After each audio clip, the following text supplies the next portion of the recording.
우리 창세기 48장을 통해서 오직 하나님의 은혜라는 제목으로 함께 은혜를 나누기를 원합니다.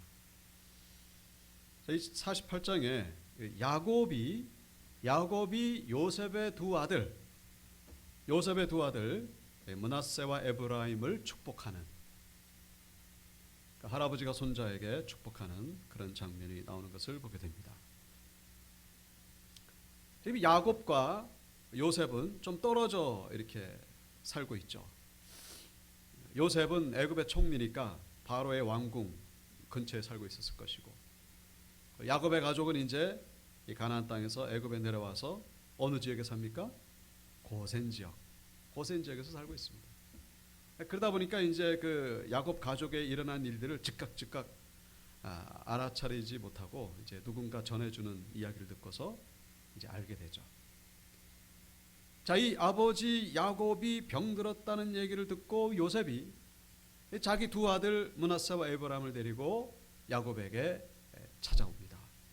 혹시 아버지 야곱이 이제 돌아가시기라도 하면은 이제 그 전에 이 축복의 안수를 받게 하기 위해서 이제 두 아들을 데리고 온 것이죠. 자, 이 요셉과 이 요셉의 두 아들을 이렇게 보게 된 이 야곱이 이제 몸을 일으켜서 이 요셉에게 처음으로 꺼낸 첫 마디가 바로 이 야곱 자신이 하나님께 받은 축복의 약속에 대한 그런 메시지를 전합니다. 자, 여기 3절에 보시면 요셉에게 이르되 이전에 가나안 땅 루스에서 전능하신 하나님이 내게 나타나사 복을 주시며,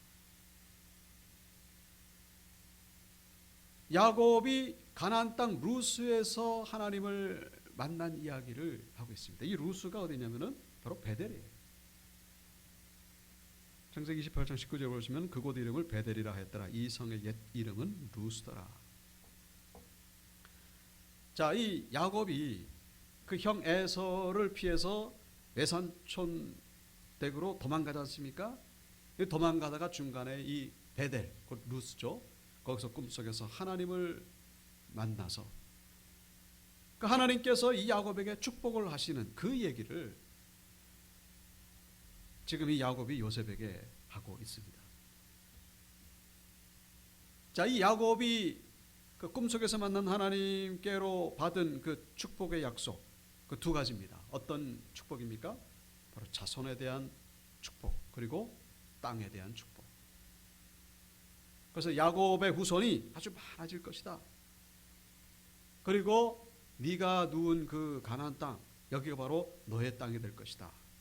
그런 약속을 야곱이 하나님께 받게 되죠. 그 얘기를 지금 이 요셉에게 하고 있는 것이죠. 자, 여기서 우리가 한 가지 질문할 수 있습니다. 지금 요셉이 두 아들을 축복받으러 왔다가 그것을 본 야곱이 자신이 하나님께 받은 축복의 약속을 하는 이유가 뭘까 하는 것이죠.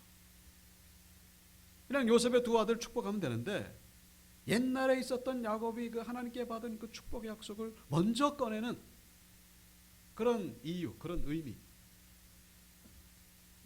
그 이유를 5절에서 우리가 찾아볼 수 있습니다. 5절에 보시면 내가 애굽으로 와서 내게 이기르기 전에 애굽에서 내가 낳은 두 아들 에브라임과 므낫세는 내 것이라.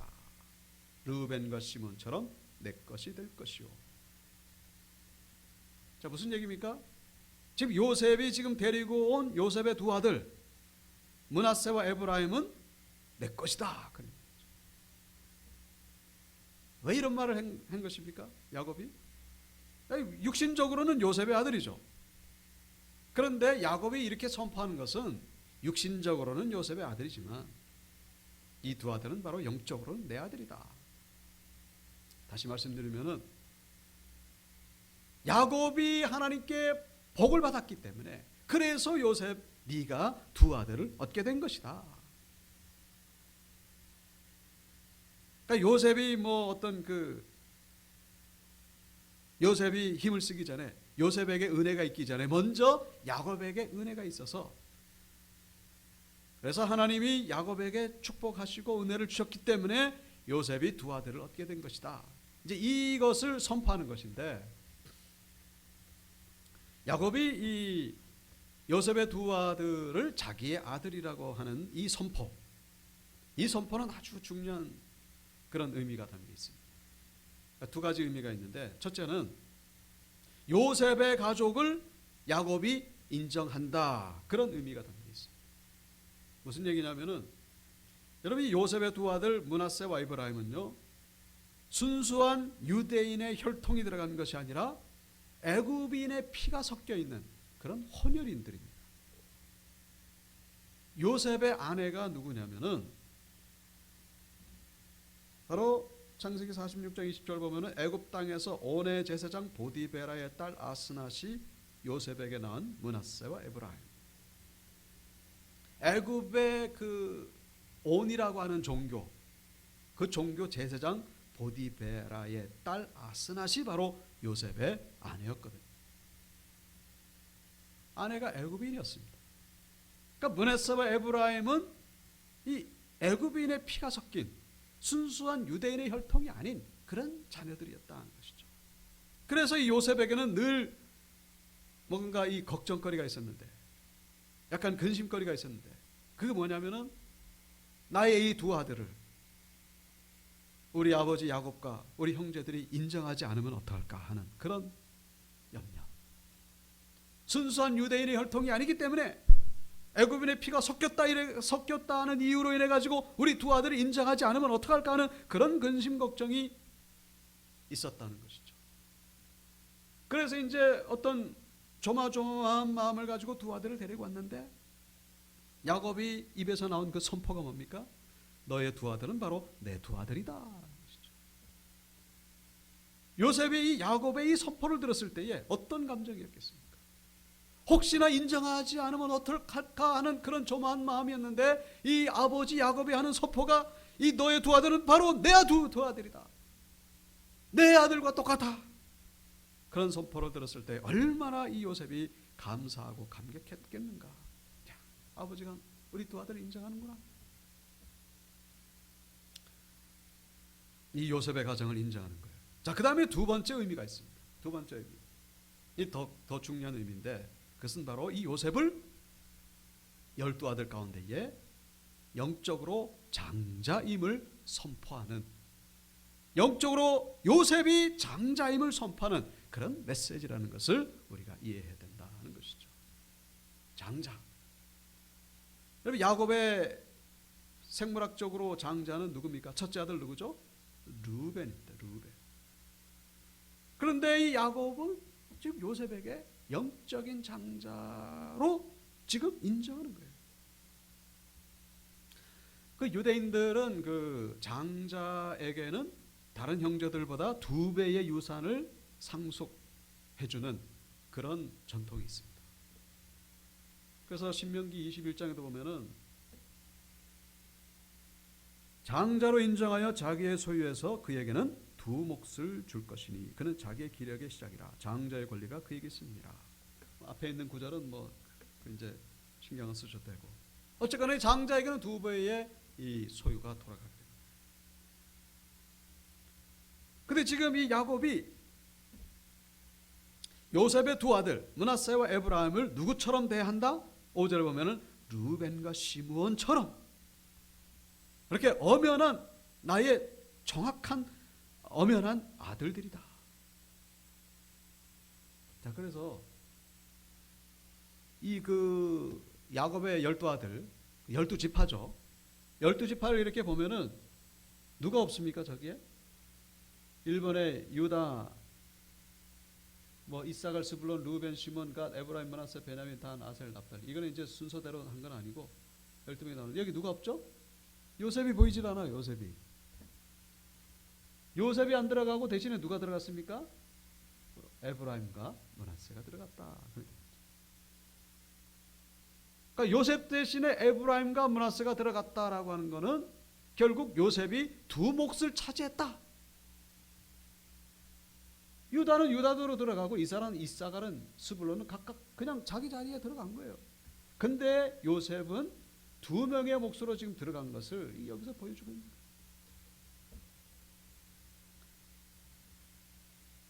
근데 성경은 분명히 역대상에도 보면은 요셉을 장자의 명분으로 삼았다고 분명히 언급하고 있습니다. 이스라엘의 장자 루벤의 아들들은 이러하니라. 루벤은 장자라도 그의 아버지 침상을 더럽혔으므로 장자의 명분이 이스라엘의 아들 요셉의 전손에게 돌아가고 족보의 장자의 명분대로 기록되지 못하였느니라. 유다는 형제보다 뛰어나고 주권자가 유다에게서 났으나 장자의 명분은 요셉에게 있느니라.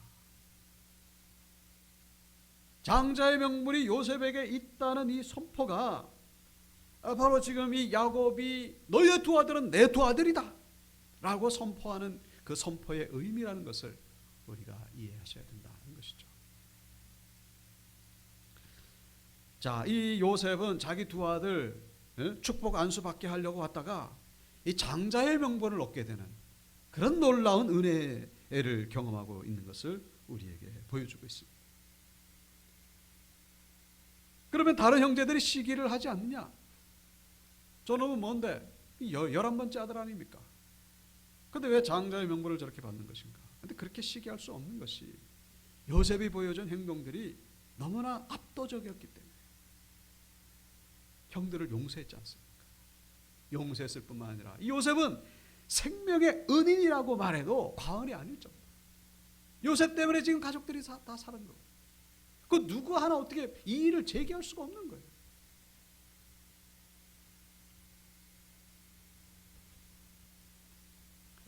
근데 이제 여기서 우리가 눈여겨봐야 될 것은 이 요셉은 정말로 장자의 명분을 받기에 부족함이 없는 그런 인물임을 우리가 확인할 수 있는 그 장면이 바로 자기 두 아들을 데리고 와서 안수를 받게 하는 그런 모습이다라는 것이죠. 여러분, 지금 요셉은 어떤 사람이죠? 애굽의 총리입니다. 바로 왕 그 다음 제2인자죠. 남부러울 것이 없는, 모든 사람들이 부러워할 만한 그런 사람들이, 가지고 싶으면 다 가지고 있고 누리고 싶으면 다 누릴 수 있는데 뭐가 아쉬워가지고 제3자가 오면은 도대체 지금 요셉이 지금 뭘 하고 있는 걸까? 다른 사람이라면은 뭐 그럴 필요가 없겠죠. 다 가질 수 있고 다 누릴 수 있고 뭐가 아쉬울 게 있겠습니까? 그런데 요셉은 그렇게 생각하지 않았다라는 거예요.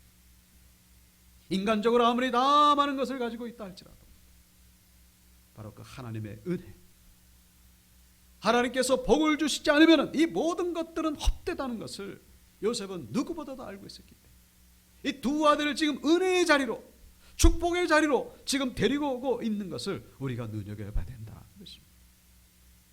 애굽의 총리였음에도 불구하고 그는 은혜의 자리로 나아가는데 결코 게을르지 않았다는 거예요. 하나님의 은혜가 아니고서는 결코 내가 살아갈 수가 없습니다. 하나님의 은혜가 있어야만 이 총리 자리도 안전하게 되는 것이고, 하나님의 은혜가 있어야만 내 미래가 있는 것이고, 그런 신앙 고백을 우리에게 보여주고 있는 것이죠. 나이가 드신 아버지 밑에 자기 아들들을 데려와서 어떠든지 이 복을 받게 하려고 하나님의 은혜를 사모하는 이 요셉의 모습을 우리가 눈여겨봐야 된다는 것입니다.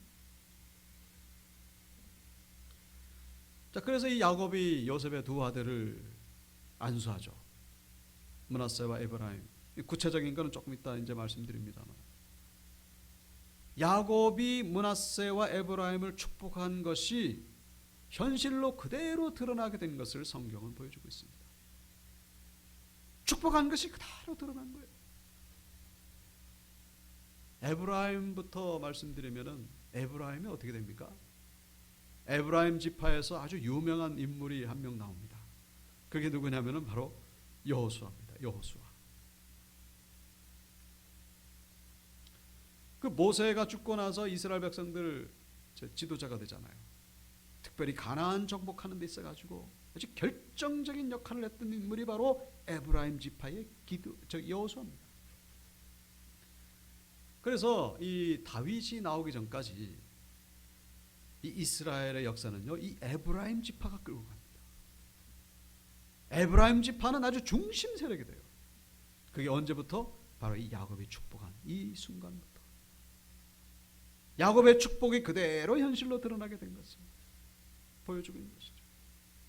나중에 이제 이스라엘이 북쪽으로 남쪽으로 갈라지잖아요. 북이스라엘 남유다. 근데 북이스라엘을 갈라질 때 북이스라엘의 중심이 바로 에브라임 지파예요. 그래서 북이스라엘의 다른 말이 곧 에브라임이에요. 북이스라엘이라는 단어 대신에 에브라임과 북이스라엘은 같은 말이에요. 물론 이렇게 둘로 분열됐다는 건 안타까운 얘기겠습니다만 어쨌거나 이렇게 영향력 있는 그런 지파가 되었다는 것을 결코 부인할 수가 없다는 것이죠. 그 다음에 므낫세 지파는 어떻게 됩니까? 므낫세 지파 가운데에 여호수아보다는 조금 못하지만은 그 유명한 인물이 바로 기드온입니다. 기드온. 우리가 사사기를 금요 예배 때 보고 있잖아요. 기드온이 바로 므낫세입니다. 이 우연이 아니죠. 우리 48장 마지막 절 22절에 보시면요. 22절에 보시면은 내가 내게 내 형제보다 세겜 땅을 더 주었나니 이는 내가 내 칼과 활로 아모리 족속의 손에서 빼앗은 것이니라. 땅을 더 주겠다 그런 얘기죠. 여기 이제 12지파가 땅을 이렇게 분배받은 것인데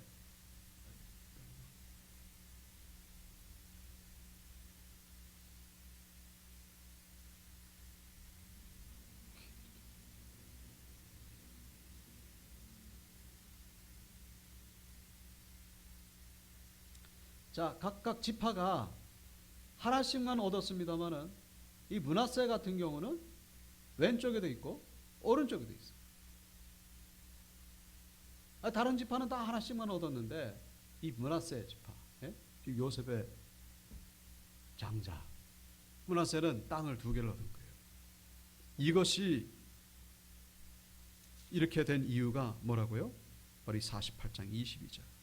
내가 내게 내 형제보다 세겜 땅을 더 주었나니 이는 내가 내 칼과 활로 아모리 족속, 아모리 족속은 저 요단강 오른편에 사는 이쯤에 사는 여기서 얻은 땅이 바로 이거를 내가 주겠다. 칼과 활로 아모리 족속의 손에서 빼앗은 것이니라. 이 야곱이 언제 빼앗았죠? 빼앗은 적이 없어요. 사실 미래에 일어날 일을 지금 과거적인 그런 문법으로 표현으로 지금 표현하고 있는 것이죠. 미래에 일어날 일을 지금 과거에 일어난 것처럼 그렇게 표현하는 것은 무슨 의미냐면은 반드시 그렇게 된다. 그런 의미가 담겨요. 네 아들 가운데 한 놈에게는 내가 땅을 하나 더 주는데 그때에 이 아모리 족속에게서 뺏어 가지고 그래서 이 땅을 너희 아들에게 줄 것이다. 그것을 이제 지금 완전히 과거에 일어난 것처럼 확신 있게 그대로 이루어진 것을 성경은 보여주고 있습니다. 자, 이 에브라임과 므낫세가 받은 축복, 물론 뭐 이거보다 더 큰 축복도 있겠습니다만 이 축복이 어떻게 해서 이 가능한 것이냐? 바로 오늘 성경 우리에게 말씀해주고 있죠. 야곱이 이렇게 안수하고 축복했기 때문이라는 것을 우리에게 말씀해주고 있는 것입니다. 만약에 야곱이 이 두 아들을 축복하지 않았다면 저런 에브라임과 므낫세가 받은 축복을 경험할 수 있었겠는가? 그건 불가능합니다. 축복을 했기 때문에, 은혜를 주셨기 때문에 이 모든 것들이 가능하고 현실로 이루어졌다는 사실을 우리가 절대로 잊어서는 안 된다는 것입니다. 요셉이 두 아들을 은혜의 자리로 데리고 왔기 때문에 저런 축복을 받게 됐다는 것을 우리에게 계속해서 말씀해 주고 있습니다. 그래서 제가 언젠가도 말씀드렸습니다. 우리가 열심히 노력해서 최선을 다해서 사는 것도 중요하지만은 그보다 더 중요한 것은 뭡니까? 바로 하나님의 은혜를 사모하는 자들이 되어야 된다는 것입니다. 하나님의 은혜를 사모하는 자들, 그것이 바로 우리 신앙인들의 모습인 것이죠. 우리가 뭐 신앙생활하는 이유가 뭡니까? 하나님의 은혜를 간구하기 때문에, 하나님의 은혜를 받기 위해서 우리가 신앙생활하는 거 아니겠습니까? 우리의 지혜로 우리의 능력으로 사는 것 너무나 중요합니다. 그러나 그 위에 하나님의 은혜가 없으면 아무것도 될 수 없다라는 사실. 그래서 스가랴 4장 6절 그가 내게 대답하여 이르시되 여호와께서 스룹바벨에게 하신 말씀이 이러하니라. 만군의 여호와께서 말씀하시되 이는 힘으로 되지 아니하고 능력으로 되지 아니하고 오직 나의 영으로 되느니라. 따라 보실까요? 오직 나의 영으로 되느니라. 믿습니까? 힘으로도 인간의 힘, 인간의 지혜. 이제 무슨 얘기예요? 스가랴 그러면은 이제 성전 재건이잖아요. 바벨론에서 이제 돌아온 이스라엘 백성들 성전 재건해야 되는데 이건 뭐 도저히 할 수가 없어요. 그 낙심에 푹 빠져 있을 때에 하나님께서 하신 말씀이 힘으로도 아니 되고 오직 능으로도 아니 되고 오직 여호와의 영으로 된다. 걱정하지 말아라. 너희들이 하는 것이 아니라 하나님의 은혜 가운데 하나님의 도우심으로 된다. 그래서 결국 건축된 성전이 바로 스룹바벨 성전이죠. 여러분, 우리의 삶 가운데 이 결정적인 순간에 구원이 되는 것, 그것이 바로 하나님의 은혜라는 사실. 하나님의 은혜 자리로 나아가시기에 부지런히 나가시고 게을리지 아니하시는 우리 성도님들 되시기를 주님의 이름으로 축원합니다. 은혜의 자리. 자, 오늘 본문 13절에부터 이제 그 구체적으로 이 야곱이 그 요셉의 두 아들 이제 축복하는 장면. 자, 오른손으로는 에브라임을 이스라엘의 왼손을 향하게 하고 왼손으로는 므낫세를 이스라엘의 오른손을 향하게 하여 이끌어 그에게 가까이 나가매. 자, 지금 요셉이 지금 여러분 그 장자는 오른손으로 축복하고 차남은 왼손으로 축복하는 겁니다. 그러니까 야곱의 오른손으로 장자 므낫세를 축복해야 되는 거고 야곱의 왼손으로는 차남 에브라임을 축복하도록 하기 위해서 지금 요셉이 어떻게 하고 있죠? 요셉이 지금 므낫세와 에브라임의 등을 이렇게 뚝 미는 거예요. 미는데 요셉의 오른손으로 에브라임을 쭉 밀고 있습니다. 그리고 요셉의 왼손으로는 므낫세를 쭉 야곱 앞으로 밀고 있는 거예요. 그럼 이제 제가 요셉이라고 하면은 앞에 이제 야곱이 있습니다. 그럼 제가 오른손으로 민 에브라임은 야곱의 왼쪽으로 갑니까? 오른쪽으로 갑니까? 야곱의 왼쪽으로 가죠. 이상민 집사님 이제 여기 이제 야곱이라고 하고 제가 이렇게 밀지 않습니까? 그 오른손으로 민 사람은 지금 이상민 집사님 왼쪽으로 가잖아요, 그죠? 그리고 제가 왼손으로 민 므낫세는 이상민 집사님의 오른쪽 손으로 가잖아요. 그래서 이제 야곱이 있다가 이제 오른쪽으로 오는 므낫세, 그리고 왼쪽으로 오는 에브라임. 그래서 이렇게 축복을 하면 이제 그것이 이제 그 요셉의 그 생각했던 바죠.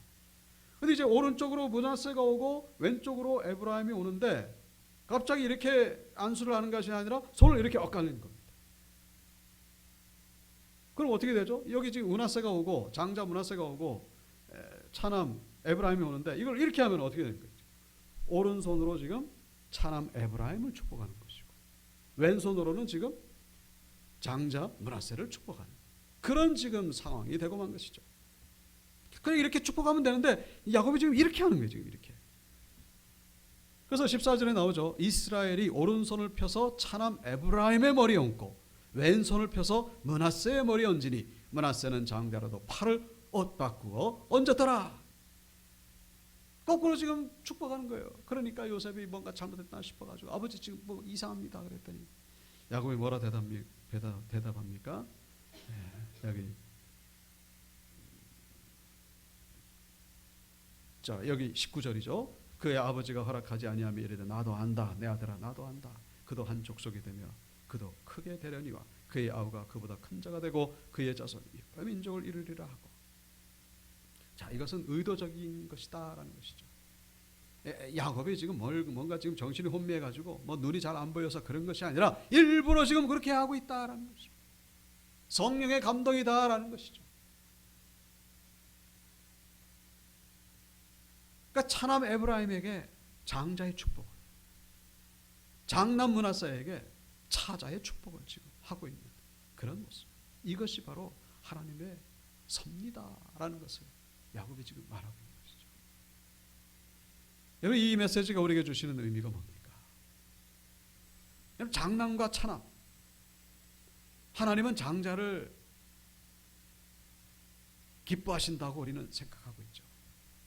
그래서 첫 열매, 첫 곡식, 가축도 첫 번째 것. 그런데 사실 하나님 입장에서는요 다 똑같습니다. 그렇지 않습니까? 하나님은 12 아들이 있으면 12 아들 다 똑같은 생명체예요. 이 장자와 차남을 이렇게 구별하는 것은 그것은 인간적인 생각입니다. 인간적으로 첫 번째 것이 귀하니까 하나님이 첫 번째 거 나한테 드려라. 네가 귀하게 해서 여기는 거 그걸 나한테 드려라. 그렇게 하나님이 요구하시는 것이지 하나님 입장에서 다 똑같은 거예요. 장자와 차남의 이 질서를 세운 것은 바로 우리 인간적인 생각이다라는 것이죠. 그것을 하나님이 허무시겠다라는 것입니다. 그것을 하나님이 허무시겠다는 거예요. 여러분 지금 이 축복하는 야곱은 어떻죠? 야곱이 동생이잖아요. 형 에서보다 지금 더 큰 복을 받고 있고, 요셉은 어떻습니까? 11번째 아들인데 지금 장자의 명분을 지금 가지고 있는 거예요. 인간적인 생각으로는 완전히 그냥 뒤죽박죽이 된 거죠. 다윗은 어떻습니까? 다윗은 장자가 아니에요. 다윗도 8번째 아들이죠. 근데 왕이 됐어요. 그런 경우는 얼마나 많은지 모릅니다.